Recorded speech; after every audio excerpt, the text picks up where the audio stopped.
त्यांना ते एक फिलिंग ऑफ इनॅडिक्वसी खूप असतं Yes. की मी काहीतरी माझ्यामध्ये कमी आहे, न्यून आहे.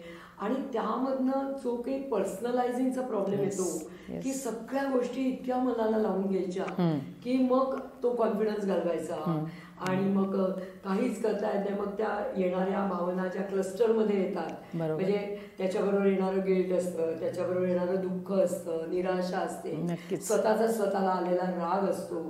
तर ह्या सगळ्या भावना ग्रुपमध्ये आल्या की मग कुठल्या भावनेची आधी काम करायचं हेच समजत नाही आणि मग गोंधळ खूप वेळेला लागतो.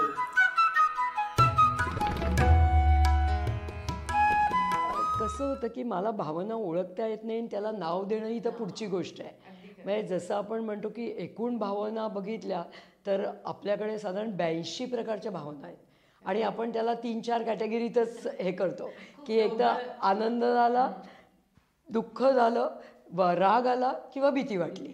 या 4 भावनांमध्येच खरं तर आपण ते खेळत राहतो.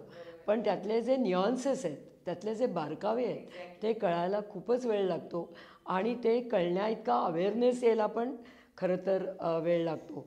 त्या याच्यामध्ये आणखी एक उदाहरण मला तुला सांगायचं होतं की आपल्याकडे असा एक पेशंट होता की तो खरं तर छान सोबर राहत होता. म्हणजे एक 7-8 महिने तर व्यवस्थितच गेले होते आणि तो घरी जेवायला यायचा. दुपारी त्याची बायको कामाला जायची तर ती घरी टेबलवरती सगळं ठेवायची त्याची जेवण आणि ती निघून जायची. तर तो एक दिवस दुपारी घरी आला आणि त्यांनी बघितलं की काय आहे बाबा केलेलं आज अमकं आहे. तर हे ॲडिक्ट्स म्हणजे काय टोकाच्या भूमिका घेण्यात पट आहेत. तर त्यांनी ती पाहिली तर त्याच्यात भेंडीची भाजी होती आणि भेंडीची भाजी म्हटल्यानंतर त्याचं डोकं सटकलं.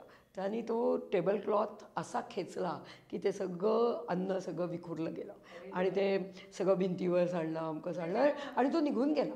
म्हणजे त्याला त्यातनं हेही वाटलं नाही की अरे आपण असं केलं आहे, इथे सगळं विखुरलं गेलं आहे. आणि मग ती संध्याकाळी बायको आली, तिने ते सगळं पाहिलं, मग तिने ते सगळं साफ केलं आणि मग त्याला गिल्ट यायला लागला की आपण हे जे काही वागलो ते काही खूप छान वागलो नाही. पण म्हणजे त्याला पहिली आलेली भावना राग, त्याच्यानंतर झालेली डिसअपॉइंटमेंट, त्याच्यानंतर आलेलं आपल्या वर्तनातनं आलेलं गिल्ट. आता तू सांग मला या सगळ्या तीव्र भावना तो माणूस कसा घेऊ शकेल. म्हणजे ते नॉर्मल लोकांसाठी जेवढं अवघड आहे तर ते ॲडिक्टसाठी तर किती अवघड असेल. आणि मग यांना ते घेता येत नाहीत आणि मग परत परत परत परत ते स्लिप होतात किंवा त्यांचे रिलॅप्सेस होताना आपण पाहतो.